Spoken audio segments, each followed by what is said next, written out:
Good evening, guys. It's Fictitious here. Today, I'm going to take a quick look at the graphics of the game Crysis 2. That initially, upon release, you could allegedly only ever run it on a supercomputer due to the intensely high graphical specifications that it demanded to run. And then later on, the GTX 260 was released to the public from the vaults of the National Astronaut Space Allegiance, otherwise known as NASA, and now apparently up to 98% of the population of Mars can run the game at a groundbreaking 1090p resolution rate. I think that a good place to start off in this video would be talking about some of the really key graphical features that are truly integral to the game experience that you get when you play through this epic adventure.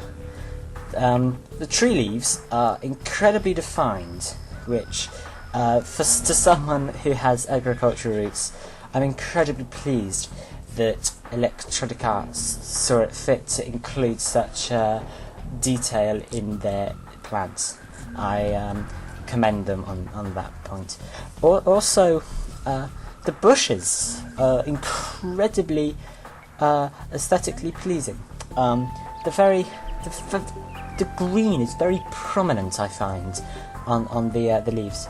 The deep shade used really brings out the other deep, rich, prominent colours that are abundant in this game, such as the colour grey.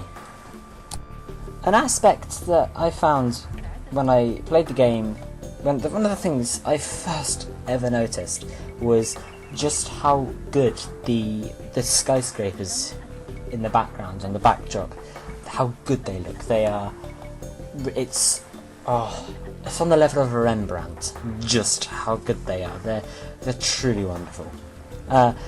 They really stand out as some excellent features of this game, which is brilliant. And as with the tree leaves, electronic arts really ought to be thoroughly proud of what they achieved. However, I do have to criticise them on one of the points regarding this is due to the fact that this delightful, I'll say truly amazing backdrop is often spoiled with these really rude spaceships that just seem to float across.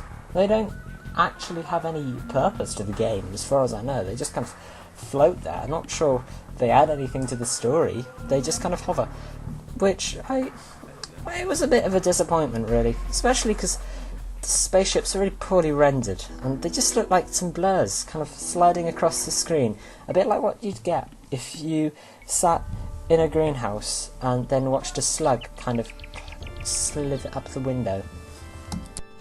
Unfortunately, I have to point out this other slight issue, the graphics of the game, which is that the characters often aren't, their background isn't really explored in much detail in the plot, which is a real shame, really. Some of the characters appeared to be slightly half-baked, which I really thought was a deep shame. Which really, in a way, kind of detracts from the overall gaming experience, so I'm sorry, but it just didn't really cut the mustard in the character department all the time. Also, I've got to say, sorry, but the storyline is just a bit too improbable. I mean, there's this one guy who gets in this suit and kills things. I mean, that's just a rip-off of Batman. I mean, come on, can they not have an original idea for once in their lives? I mean, it's saddening, really, but there we are. That's modern entertainment for you. I miss the good old-fashioned days of Cluedo in the dark, lit by candles. I miss them. In conclusion, the graphics are detailed, especially the bit where you find one of the characters and it's all emotionally confusing.